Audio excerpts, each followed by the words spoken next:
IPL 2024లో అదిరే ప్రదర్శన చేస్తున్న Kolkata night riders play of దిశగా మరో అడుగు ముందుకేసింది. ఆదివారం లక్నో సూపర్ జెయింట్స్తో జరిగిన మ్యాచ్లో ఘన విజయం సాధించింది. తొలుత బ్యాటింగ్ చేసిన కేకేఆర్ సునీల్ నారాయణ్ 39 బంతుల్లో 81 రన్స్ విధ్వంసంతో 235/6 పరుగుల భారీ స్కోర్ చేసింది. అనంతరం లక్నో సూపర్ జెయింట్స్ను 137 పరుగులకు కట్టడి చేసింది. 236 పరుగుల లక్ష్యంతో బరిలోకి దిగిన Lucknow Super Giants power play ముగిసేసరికి 55/1తో నిలిచింది. ఆ తర్వాత క్రమంగా వికెట్లు కోల్పోయి లక్ష్యానికి దూరమైంది. KL Rahul 25, Marcus Stoinis 36 పర్వాలేదనిపించారు.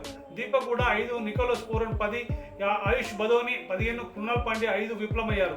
దీంతో లక్నో జట్టు 16.1 ఓవర్లలో 137 పరుగులకు ఆలౌట్ అయింది. ఫలితంగా 98 పరుగుల తేడాతో చిత్తుగా ఓడింది.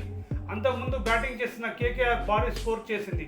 ఓపెనర్లు ఫిలిప్ స్టాల్ 14 బంతుల్లో 32 రన్స్, సునీల్ నారాయణ్ 39 బంతుల్లో 81 రన్స్ అదరగొట్టడంతో 4.1 ఓవర్లలోనే 61 పరుగులు చేసింది.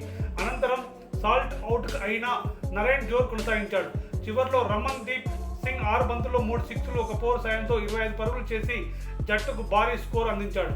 దీంతో కేకేఆర్ నిర్ణీత 20 ఓవర్లలో 235/6 పరుగులు చేసింది.